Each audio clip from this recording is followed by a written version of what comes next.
तज्जयति परम ज्योति समं समस्तैरनंत पर्यायैः दर्पण तलेव सकला प्रतिफलति पदार्थ मालिका यत्र।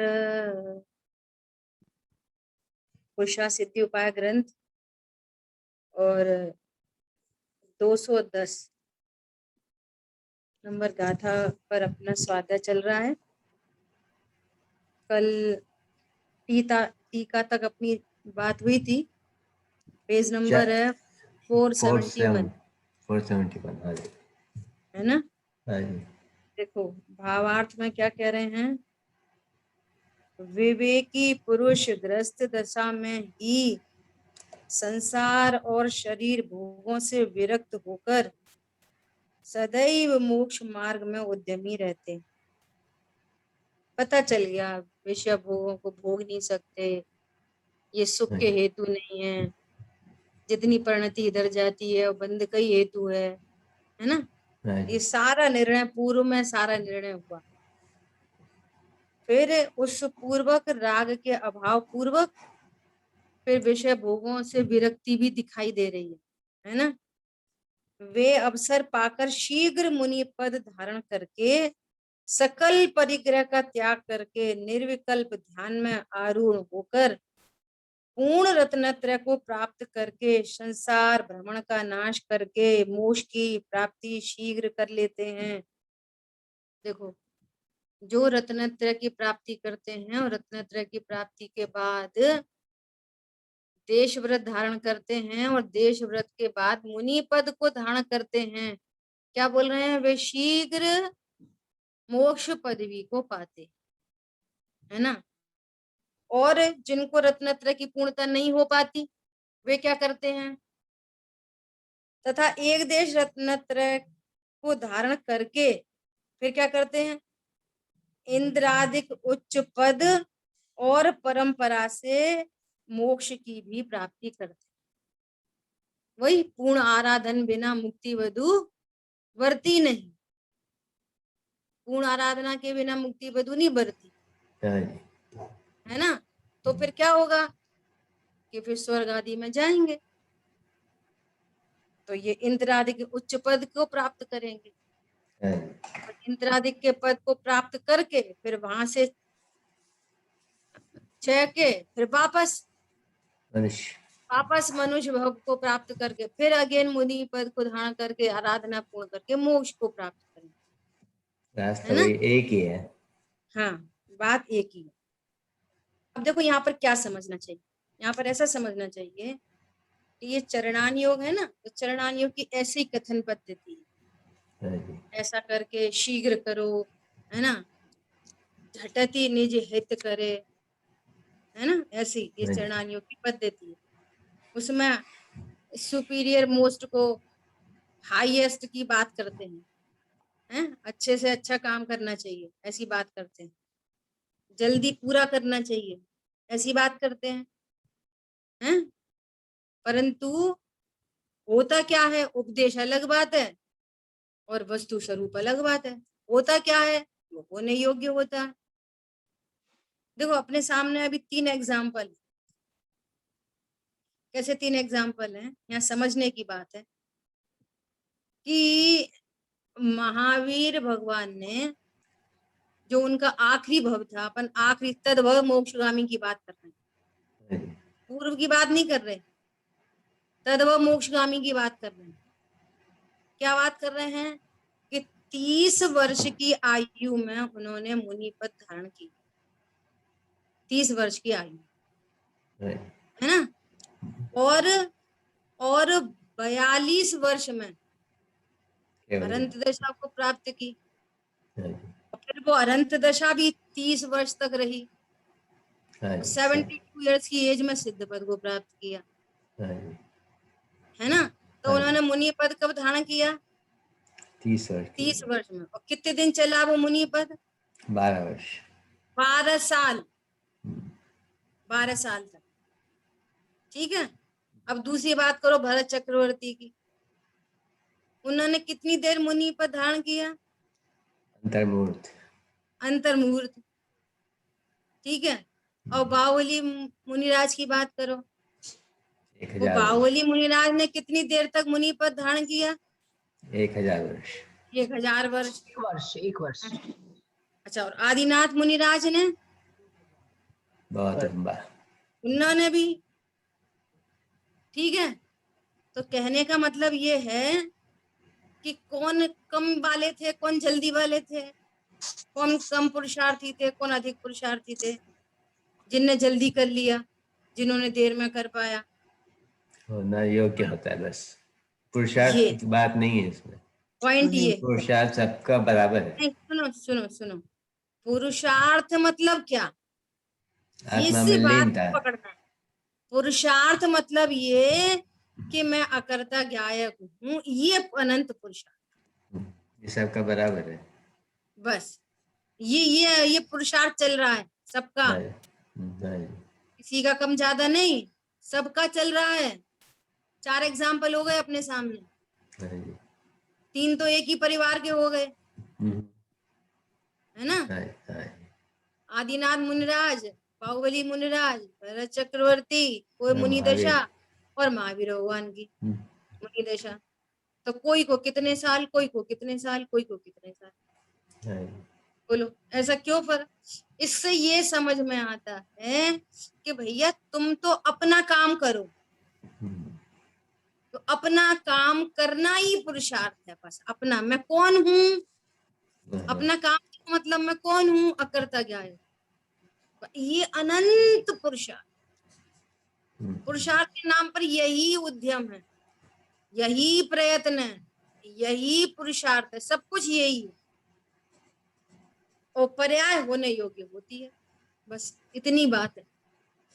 पर उपदेश कैसे दिए जाएंगे कि शीघ्र करो, ऐसा उपदेश तो ऐसे दिए जाएंगे। अब सुनना, वो शीघ्र शब्द का भी अर्थ समझो।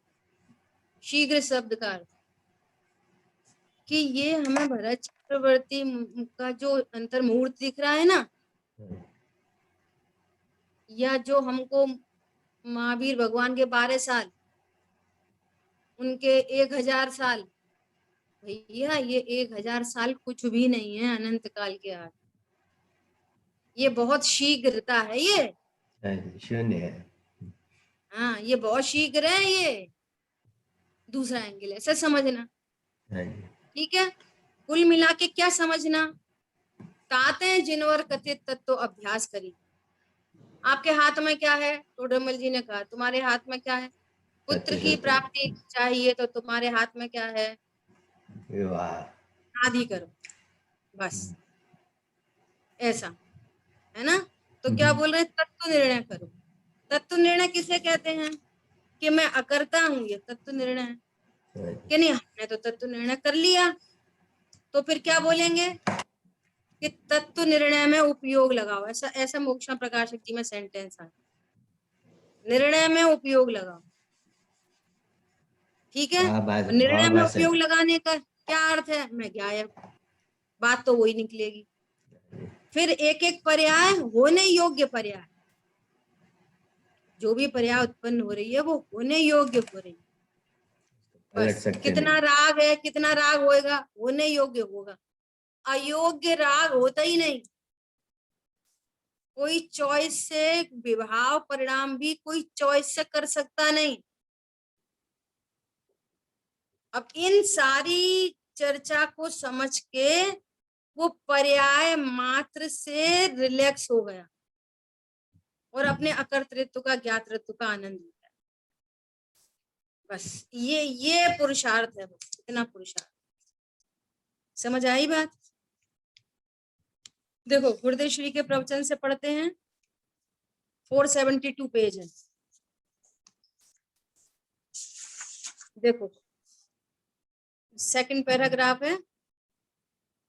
कहो क्या कहते हैं कि गृहस्थाश्रम में रहे हुए श्रावक को विकलत्र रत्नत्र निरंतर आराधना, है ना, उसे सम्यक दर्शन ज्ञान चारित्र अर्थात एक देश है, मुनि को संपूर्ण रीति से है, श्रावक को एक देश एक भाग, है ना, और मुनिराज को उसकी वृद्धि हो रखी है। तो कह रहे हैं कि विकल रत्नत्रय वाले श्रावक को निरंतर प्रयत्नशीलवान होना चाहिए। अपना आत्मा शुद्ध आनंद है, उसके प्रयत्न में तत्पर रहना चाहिए। वो तत्पर रहता है, तत्पर है। किसमें तत्पर है? कि अपना आत्मा शुद्ध आनंद है, ये है प्रयत्न। क्या बोला? अपना आत्मा शुद्ध ज्ञान आनंद स्वरूप है, बस ये प्रयत्न। इसमें सबकी नास्ती हो गई। किसकी नास्ती हो गई? देखो आगे कह रहे हैं, धर्मी इस प्रयत्न में तत्पर है, ऐसा यहाँ कहते हैं। अब नास्ती करते हैं कमाने में, उसमें नहीं, है ना? तब वे कहे कि क्रमबद्ध में और पुरुषार्थ कौन सा? तो कह रहे हैं क्रमबद्ध में ही पुरुषार्थ आया। क्या क्रमबद्ध होता है? ऐसा निर्णय स्वभाव के आश्रय से होता है, उस स्वभाव का अवलंबन लेते ही होता है। बोलो, स्वभाव का अवलंबन लिया। क्या अवलंबन लिया? वो ज्ञान कहता है मैं ज्ञायक, बस ये स्वभाव का अवलंबन। और उस ज्ञायक का निर्णय हुआ तो उसमें सर्व का निर्णय होगा। संयोग का मैं करता नहीं, मेरे अधीन नहीं, और मैं उससे अच्छा बुरा नहीं। क्या बोला? 3 बात। संयोग मेरे नहीं, मेरे अधीन नहीं, और मुझे उससे कोई लाभ हानि नहीं। शरीर में नहीं, मेरे अधीन नहीं है, और मैं उससे अच्छा बुरा नहीं हूँ। कषाय, कषाय कर्म को भी ले लो, कषाय को भी ले लो। कषाय मैं नहीं, मेरी नहीं, मैं करता नहीं, मेरे को उससे कुछ लाभ हानि नहीं। कब? जब स्वरूप जाने तो मेरे को उससे कोई लाभ हानि नहीं। और सुनना, कषाय क्रमबद्ध हैं, जो संयोग प्राप्त हो रहे हैं वे क्रमबद्ध हैं, उदयाधीन है, आघाती कर्म के अधीन है, जीव के अधीन नहीं। वर्तमान में जीव का कोई पुरुषार्थ नहीं। वर्तमान में जीव का जो भी संयोग प्राप्त है, उस जीव का कोई पुरुषार्थ नहीं उसमें। जीव का कोई कार्य नहीं। संभाला, मैंने बिगाड़ा, मैंने कर लिया, मैंने मैनेजमेंट किया, नथिंग। वो पूर्व कृत आघाती कर्म का कार्य। वर्तमान में जीव का कुछ पुरुषार्थ नहीं उसका। और देख लो, ये स्वरूप समझे बिना पुरुषार्थ कहाँ लगाते हैं? जिसको विपरीत पुरुषार्थ कहते हैं, वो पुरुषार्थ नहीं। कठोर भाषा में आचार्य भगवान उसको नपुंसकता कहते हैं। वो पुरुषार्थ नहीं है, वो नपुंसकता है। ये संयोग अच्छा नहीं, ये अच्छा है, इसको बिगाड़ो, इसको सुधारो, इसको कम करो, इसको लाओ, इसको ले जाओ, है ना? दीदी एक प्रश्न है। पहला का जो पैराग्राफ था ना, उसमें अपना आत्मा शुद्ध आनंद है ऐसा ज्ञान हो गया, श्रद्धा हो गई, पर उस प्रयत्न में तत्पर है, तो उसमें फिर कौन सा प्रयत्न में तत्पर है? वही तो बोल रहे हैं कि बस ऐसा ज्ञान में निर्णय, ऐसा ज्ञान में अनुभव, बस इसमें ही तत्पर है, यही उसका पुरुषार्थ। बस वो इतना ही एंगल है उसका। जैसे किसी को व्यापार करते में बहुत प्रॉफिट होता है ना, और प्रॉफिट का उसको आनंद है, तो वो कहाँ प्रयत्नशील है? वो हर समय सोते उठते बैठते खाते पीते उसी में प्रयत्नशील है। अपन को दिख रहा है भोजन कर रहे हैं, और उनको क्या चल रहा है? अरे ऐसा खरीद लें, अभी तो सीजन है, अभी तो बिक जाएगा, अभी तो इतना % कमा लेंगे, ऐसा कमा लेंगे, वैसा कमा लेंगे। बस ये समझ लो, वो किस में उद्यमी है? वो प्रॉफिट का उद्यमी। बस ऐसा। जिस जिस जीव को रहस्य का विशेष ज्ञान हुआ, वो मैं तो ज्ञायक हूँ, परिणति आनंदित है, बस यही उसका प्रयत्न है। ये पॉजिटिव, यही अस्थि परक, यही पुरुषार्थ है विश्व में, एक ही। बस बाकी सबकी साइड से एकदम निश्चिंत निर्वाह। समझ आई बात? हाँ ऐसा। जी, हाँ, तो अपनी क्या बात चल रही थी कि कषाय अपने अनुसार नहीं। और देखो गजब की बात, ज्ञान में कब कौन सा गेय बनेगा ये भी आपके हाथ में नहीं। क्या ये गेय अच्छा बुरा है, इसको हटाए मिलाए की तो बात ही नहीं। हाँ जी, इसको हटा दें मिला दें ये तो बात ही नहीं। परंतु मैं इस गेय को बना लूं और इस गेय को मिटा दूं, ये भी ये भी आपके नहीं। हाथ में नहीं। बोलो हाँ जी, हाँ, अब क्या बचा हाथ में? बस सहज अकर्ता ज्ञायक। जान जो हो रहा है उसको जानो बस। अब देखना, सहज अकर्ता ज्ञायक के लक्ष्य से परिणति में आनंद प्रकट हुआ। और जब मुझे आनंद का सोर्स मिल गया, मैं उसके प्रति मुझे आनंद प्रकट हो रहा है, तो फिर मुझे पर की आवश्यकता है भी क्या? जो गे बने बने, ऐसा अकर्तृत्व प्रकट हो गया, इतना बड़ा काम हो गया, अपूर्व कार्य। इसका नाम पुरुषार्थ। हरी बात समझ में? हाँ जी, देखो कितनी अच्छी बात कर रहे हैं कि लोग तो विवाद करते हैं, सो विवाद से तो काम चलता नहीं है। यहाँ क्रमबद्ध का अर्थ है कि जब जो पर्याय जिसकी यथार्थ रूप से होने वाली है वह तो पर्याय में होने वाली है। अब उसका निर्णय कब होता है? वो तो सबकी पर्याय जो होती है वही होने वाली है। फिर इसका निर्णय कब होता है? कि पर्याय के अंश के ऊपर से लक्ष्य छोड़कर, पर्याय के लक्ष्य, पर्याय अंश से लक्ष्य छोड़कर द्रव्य स्वभाव पर्याय स्वभाव है, ऐसा उसको निर्णय अनुभव में आए, तब उसको असली क्रमबद्ध का निर्णय होता है। दोनों साइड से, यहाँ पे इस साइड से बात की है क्या? जब द्रव्य स्वभाव का पता चलता है तो असली क्रमबद्ध पर्याय का निर्णय होता है। और पूर्व में क्रमबद्ध पर्याय का निर्णय आगम से करे, सर्वज्ञ के ज्ञान से करे कि सर्वज्ञ भगवान प्रत्येक द्रव्य की त्रिकालवर्ती पर्यायों को जानते हैं। एक समय। त्रिकालवर्ती पर्यायों को जानते हैं, तो कैसे जान लेते हैं? फिक्स है तभी तो जान लेते हैं। हाँ जी, यदि फिक्स नहीं होती तो कैसे जान लेते? बोलो। नहीं जान सकते। है ना? तो आगम के अनुकूल, सर्वज्ञता के अनुसार ये क्रमबद्ध का निर्णय होता है, और ज्ञान पर्याय मात्र से रिलैक्स होके वो द्रव्य के सन्मुख होता है। तो इधर कारण से बात करेंगे तो ऐसे, और उधर से बात करेंगे रिजल्ट की तरफ से बात करेंगे तो कहेंगे कि जहां द्रव्य के सन्मुख हुआ तो वहां वास्तव में क्रमबद्ध का असली निर्णय अनुभव। ऐसा, ठीक है? कैसा कैसा द्रव्य स्वभाव है? आत्मा परिपूर्ण स्वभाव है, अर्थात मैं परिपूर्ण हूं, वस्तु स्वयं है, एक है, अखंड है, तो उनका ज्ञानादि स्वभाव भी एक अखंड परिपूर्ण है। बोलो, जब द्रव्य अखंड है तो उसमें रहने वाले अनंत गुण अखंड, अखंड रूप से रहते हैं। हाँ जी, जब द्रव्य परिपूर्ण है तो उसकी क्वालिटीज भी परिपूर्ण है, अपूर्ण नहीं है, तब तो द्रव्य परिपूर्ण हाँ जी, है ना? ऐसे स्वभाव पर दृष्टि किए बिना क्रमबद्ध का निर्णय यथार्थ नहीं हो सकता। जहां करना करना ऐसा, वहां क्रमबद्ध का निर्णय कहाँ आया? करना वह नहीं परंतु ज्ञायक स्वरूप हूं ऐसा निर्णय हुआ, तब ज्ञाता दृष्टा रहा, तब उसमें करना रहता नहीं। अब देखो, करता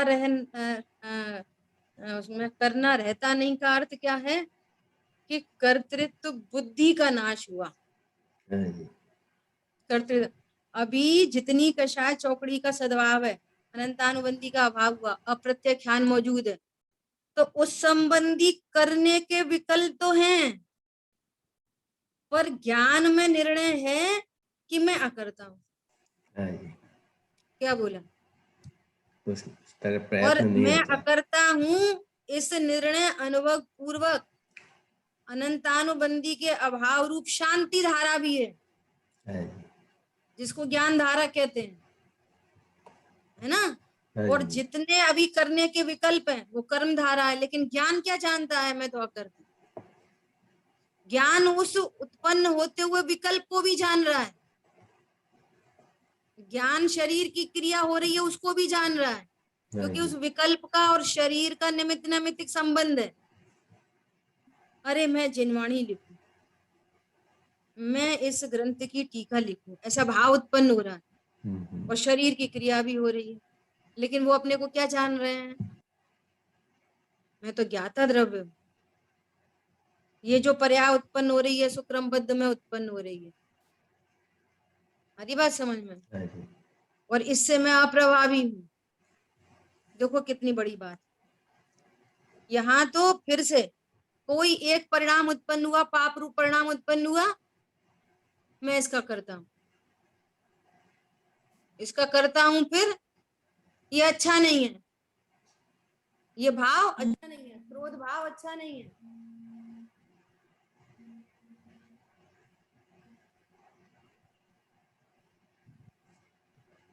आवाज आ रही है सभी को? थोड़ी धीरे हो गई दीदी। क्रोध भाव अभी ठीक है। हाँ अच्छा नहीं है, और क्रोध भाव अच्छा नहीं है, और इससे अभेद करके मैं ही अच्छा नहीं हूँ। देखो मैं कितने क्रोध का करता हूँ, मेरे से फिर क्रोध हो जाता है। दुनिया भी कहती है कैसे स्वाध्यायी हो, इतना क्रोध करते हो, तो उसको भी लगने लगता है कि हाँ सही बात है, इतना स्वाध्याय करता हूँ मैं, मेरा क्रोध नहीं मिट रहा, मैं कितना क्रोधी। एक तो इस लाइन में जो तो अनादि का कर्तृत्व, और दूसरी किस लाइन में, अब हम क्या करें, हमारे को कर्म का ही उदय इतना तीव्र है, सो कर्म का उदय आ जाता है, सो क्रोध हो जाता है। दूसरी ये लाइन चली गई, जो असली पॉजिटिव अस्थिर परक जो बात है, अरे मैं तो कर्ता ज्ञायक हूँ और उसका आनंद, कर्ता ज्ञायक हूँ ऐसा ज्ञान, उसका विश्वास और आनंद। हरी बात समझ में। वो सांप के ऊपर टॉर्च डाली, अरे ये सांप नहीं दस्सी है, ऐसा राइट नॉलेज होते से आनंद। हाँ जी। तो क्रोध आदि के काल में आनंद, स्वभाव की सन्मुखता से। समझ में आ रही? अब वो दोनों डायरेक्शन नहीं, हाँ। हो गया हो गया, क्यों हो गया, नहीं होना चाहिए, उपदेश तो ऐसे ही जाता है, नहीं होना चाहिए, वो तो होता हुआ परिणाम है, होना जाना नहीं चाहिए क्या। समझ आई बात? और उससे अभेद करके मैं ही बुरा हूं। और तीसरा क्या, अब मैं क्या करूं, कर्म के उदय में हो रहा, लेकिन तीनों केस में मैं गायक हूं, ऐसा निर्णय अनुभव नहीं किया। समझ में आई बात? तो शांति नहीं प्राप्त होगी। ठीक है। स्वभाव के हाँ जी। आश्रय से परिणति निश्चिंत है। अब ज्ञान कह रहा है, अब ज्ञान कुछ भी कहे, शांति बनी ऐसा रहेगी। इधर इधर को देख के बोले, इधर देख के, ये है महत्वपूर्ण बात। और शब्द तो ऐसे ही चलेंगे, उपदेश तो ऐसे ही चलेंगे, कभी इस एंगल से समझाएंगे, कभी उस एंगल से समझाएंगे, क्रोध का आकर्ता समझाएंगे, समझाना तो क्या एक स्वरूप है। समझ आई बात? देखो भगवान आत्मा या प्रत्येक द्रव्य, प्रत्येक पदार्थ ऐसा निर्णय करे कि अपनी नियत पर्याय जिस समय है वह होनी है, किसमें, चलो पर्याय के एंगल से देखो कितनी अच्छी बात निकाल, किसमें होनी है वो पर्याय, कहाँ होती है, हवा में कि दूसरे द्रव्य में? पर्याय में होती है। कह रहे हैं कि पर्याय, दोनों पर्याय के किसमें, पर्याय होती है। जहां पर्याय है वहां द्रव्य है, हाँ जी। तो द्रव्य स्वभाव का निर्णय होता है। हाँ हरी जी। बात समझ में? हाँ जी। वह पर्याय होनी है, परंतु किसमें से, कि द्रव्य में से। वह द्रव्य क्या है, बोलो वह द्रव्य क्या है, मैं एक हूं, अभेद हूं, जी। अखंड। ऐसा देखो, इस क्रमबद्ध के निर्णय में द्रव्य का निर्णय आता है, पर्याय क्रमबद्ध है, पर्याय क्रमबद्ध है, तो भैया जहां पर्याय है वहां द्रव्य है कि नहीं? तुम पर्याय की इतनी बात कर रहे है। हो, कितनी बात पर्याय की कर रहे हो। पर्याय क्रमबद्ध है, पर्याय मेरा स्वभाव नहीं है, पर्याय सदा एक रूप नहीं रहती, उत्पाद वह रूप है, पर्याय नैमित्तिक भाव है, द्रव्य कर्म के उदय में होती है, जो राग होता है उसके फल में बंद होता है। तो इतनी सारी बातें करने का क्या अर्थ है कि जब तुम्हारे द्रव्य स्वभाव नहीं समझ में आया। तो हर बात में पर्याय की ही तो बात कर रहे हो। पॉइंट पकड़ में आया। कितनी बात की पर्याय की, लेकिन भैया जहां पर्याय है वहां द्रव्य स्वभाव है कि नहीं।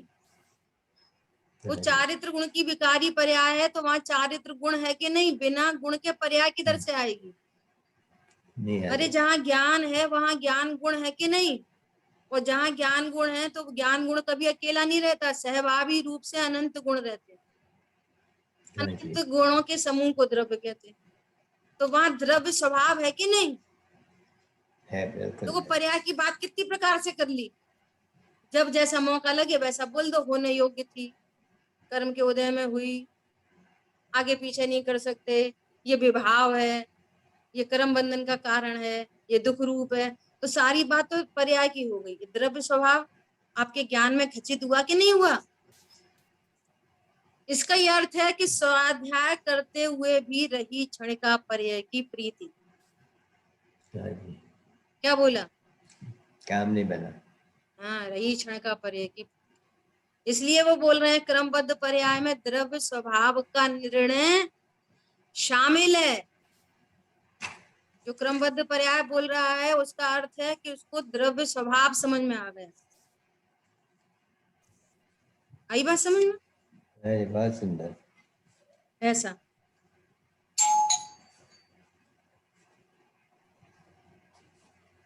अभी क्या बोल रहे हैं कि भगवान आत्मा यह अंदर लक्ष्य में रखकर समझो तो हो। भगवान आत्मा, मैं भगवान आत्मा हूं, ऐसा लक्ष्य में रखकर ये क्रमबद्ध पर्याय को समझो तो बात बने, ये तो बात नहीं बनती। ऐसा देखो अभी क्या कह रहे हैं। अब गुरुदेव श्री ने खुद से चर्चा उठाई है। क्या चर्चा उठाई है कि जब जिस समय जो होना हो वह होता है, फिर यत्न करना वह कहाँ आया। समझ में आई बात। आगे से गाथा यही कह रही है कि शीघ्र से यत्न करके और मुनि पद को अंगीकार करो। गाथा यही तो कह रही है। तो वो कह रहे हैं यत्न कहाँ से आया है। तभी क्या बोल रहे हैं, अरे देखो लास्ट पैराग्राफ में बात आ रही है। कह रहे हैं ये 40 वर्ष पहले ऐसी चर्चा चलती थी, अभी भी चल रही है। क्या चलती थी कि वे तो सर्वज्ञ थे, 3 काल का ज्ञान है, वे दूसरे को तो ऐसा कैसे कहें कि पुरुषार्थ कर। कारण कि वह तो पुरुषार्थ उस समय होगा ऐसा जानते ही हैं। भगवान तो ऐसा जानते ही हैं। क्या जानते हैं कि जिस समय जो होना है वो होगा। फिर ये वाली बात क्यों आ रही है कि तू पुरुषार्थ कर। कौन समझ में आया। अब इसके 2 आंसर हैं। 2 आंसर क्या है। एक आंसर तो ये है कि ये व्यवहार का वचन, चरणानियों की शैली है। और जो निश्चय का जो आंसर है वो क्या है कि मैं अकर्ता ज्ञायक हूं, ऐसा इसमें ये वाली बात गर्भित है, यही यत्न है। क्या बोला, यही तो यत्न है। सारी पर्याय क्रमबद्ध हैं और मैं द्रव्य स्वभाव अनादि अनंत एक रूप हूं, यही तो यत्न है। और क्या यत्न है। पर्याय क्रमबद्ध के नाम पर तुम पर्याय को ही देख रहे हो। क्या कहा। देखो इतनी बात बताने वाले कौन हो सकते हैं, गुरुदेव श्री हो सकते हैं। गुरुदेव श्री की इतनी महिमा कुछ ऐसे ही थोड़ी करते हैं विद्वान लोग जो उनके साथ में रहे, है ना। ऐसा देखो आगे क्या कहते हैं। स्वभाव सन्मुख की पेज नंबर 474 है। स्वभाव सन्मुख की सावधानी के पुरुषार्थ का ही भगवान कहते हैं। भगवान ऐसा क्यों कह रहे हैं कि तुम जल्दी करो, शीघ्र करो, पुरुषार्थ करो, ऐसा क्यों कह रहे हैं भगवान? भगवान ये कह रहे हैं कि स्वभाव सन्मुखी सावधानी के पुरुषार्थ का ही भगवान कह रहे हैं। बस यही पुरुषार्थ है समय ना? बर्बाद मत करो। हाँ, बस भगवान ने मोक्ष मार्ग कहा, उस मोक्ष मार्ग में छूटने का मार्ग है, तो छूटने के मार्ग में स्वभाव छूटा हुआ है, मुक्त है, मुक्त स्वरूपो हम, ऐसा जानना अनंत पुरुषार्थ। अभी मैं शरीर से नहीं बंधा, कर्मों से नहीं बंधा, कषायों से नहीं बंधा, ओह मैं द्रव्य भावना कर्म शून्य हूँ, मुक्त स्वरूप हूँ, अभी मुक्त स्वरूप। ये दृष्टि मोक्ष, दृष्टि मोक्ष हो गया, मैं अभी मुक्त स्वरूप हूँ हम, ये ही पुरुषार्थ है। पर्याय को लाना, देना, बदलना, अदलना, ये पुरुषार्थ नहीं है। का भाव भाषण बस। हाँ बस देखो, उसकी सावधानी की बात करते हैं, है ना? वस्तु ऐसी है, इसमें तू उल्टा सीधा करेगा तो कैसे चलेगा? भगवान आत्मा वस्तु एक, तो उसका ज्ञान एक, अर्थात परिपूर्ण, अर्थात सर्वज्ञ। पंडित साहब बहुत बोलते हैं मैं अकेला हूँ। अकेला का अर्थ ये नहीं कि मैं अधूरा हूँ, एक ही पूरा होता है। एक घर में एक बच्चा पैदा हुआ तो एक पैदा हुआ मतलब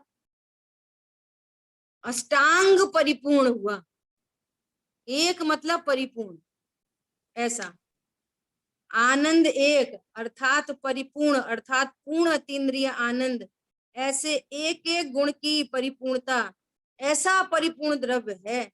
उस परिपूर्ण द्रव्य की अंतर्दृष्टि जानने से जो सावधानी हुई, उसे यहाँ प्रयत्न कहते हैं। प्रयत्न समझ में आ गया? पुरुष प्रयत्न कहो, पुरुषार्थ कहो। हाँ जी। फिर पुरुषार्थ क्या करना रह गया? अरे यही तो पुरुषार्थ है, मैं एक हूँ, अकर्ता हूँ, परिपूर्ण हूँ, पर से न लगा हूँ किंचित भी, यही तो पुरुषार्थ है। हाँ जी।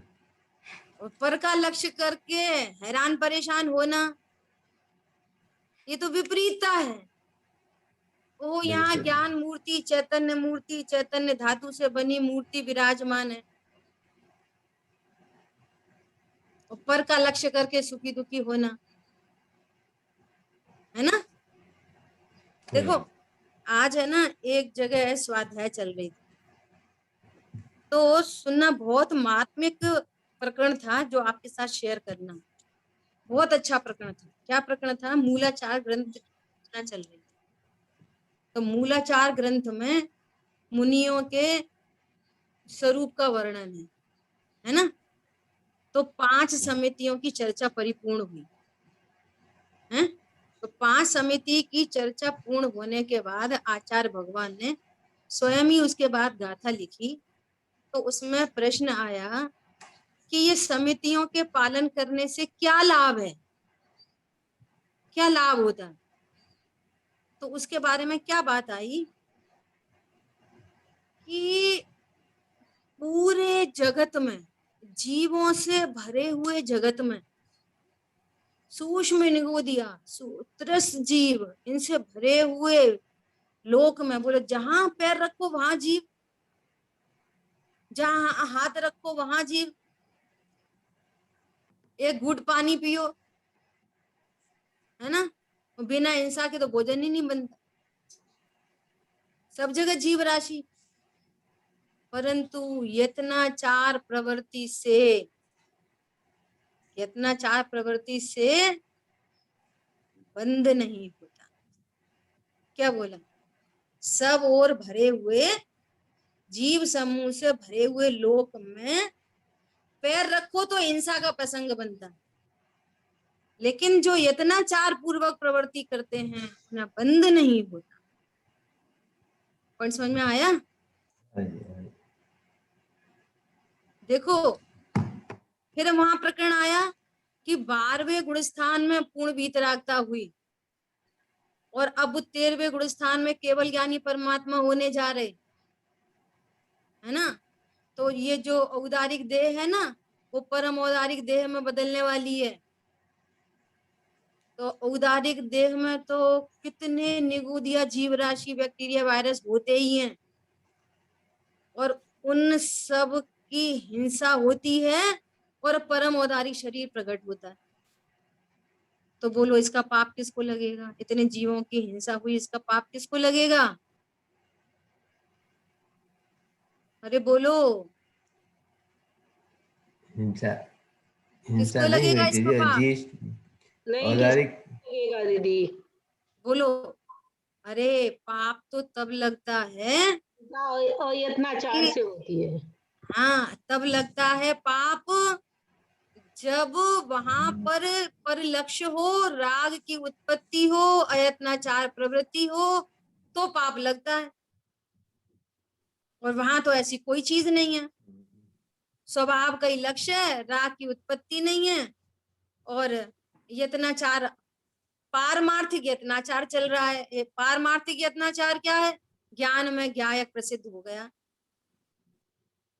समझ में आ रही है बात? हाँ जी। सकल गे गायक तदपि निजानंद रसलीन और अनंत जीवों की हिंसा हो गई।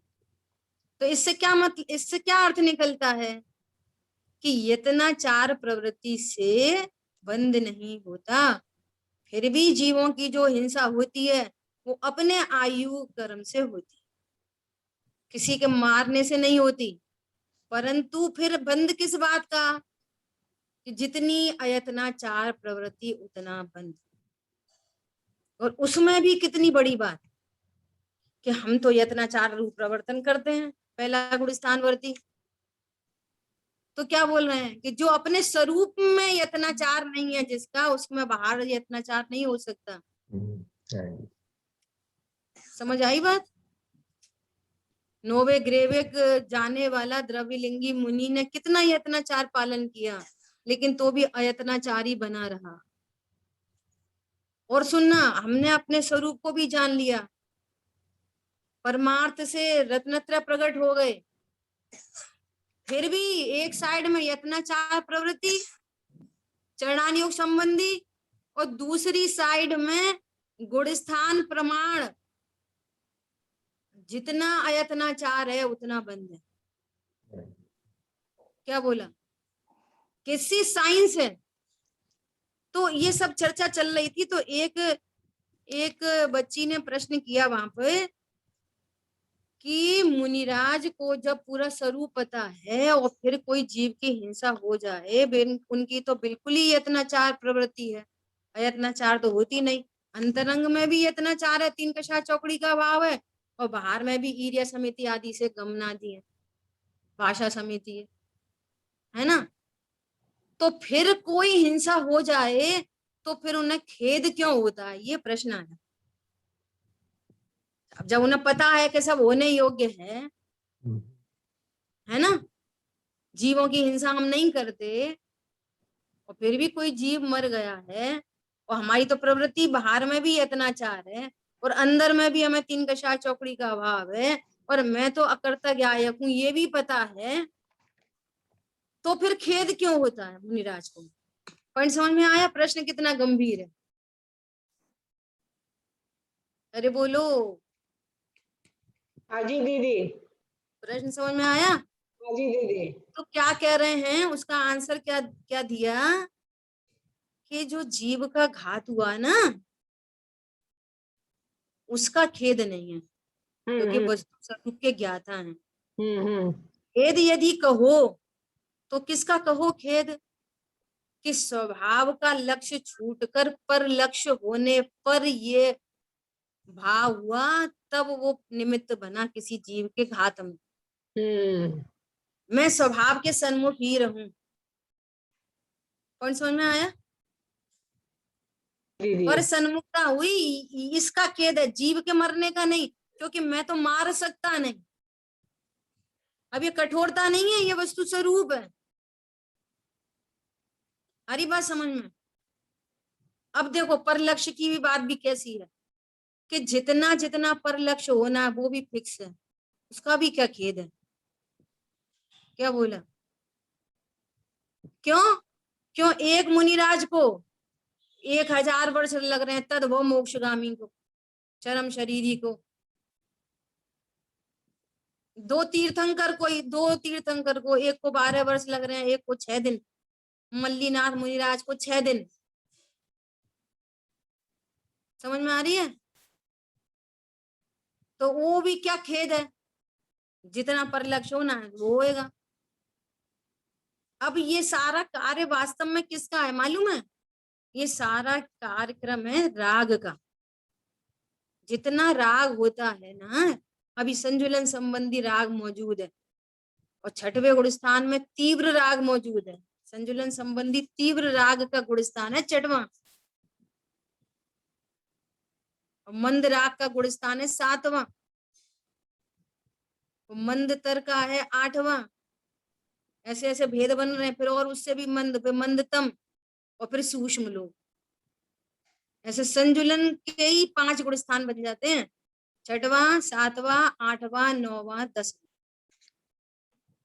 तो वो जो संजुलन संबंधी जो राग है ना, वो उस राग का काम है कि उस राग में खेद हो गया।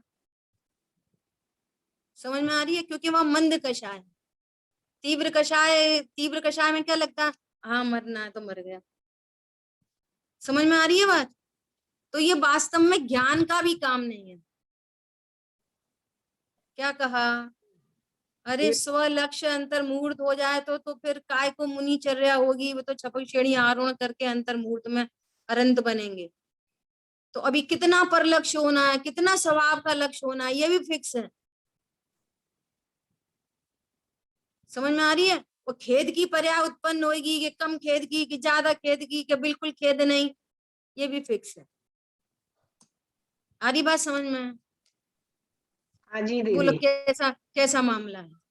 बिल्कुल अपन तो अपन प्रथमान योग से सिद्धि हो रही है इस बात की। कौन बिगाड़े कौन सुधारे। बोलो, अनंत भगवान भी एक समय पहले योग्यता से ज्यादा जल्दी सिद्ध पद को प्राप्त नहीं कर सकते। समय से पहले भाग्य से ज्यादा कुछ नहीं मिलता। ये तो ऐसे नीति में, लोक नीति में अन्यमति ऐसी बात करते हैं। ये इसमें क्रमबद्ध की ही छटा दिख रही है। समझ में आ रही है बात। इस लाइन में भी क्या दिख रहा है, क्रमबद्ध तो दिख रहा है। समय से पहले भाग्य से ज्यादा, जब सिद्ध होना है तब सिद्ध होना है। आ रही बात ख्याल में। तो ऐसी बात है। हाँ जी दीदी।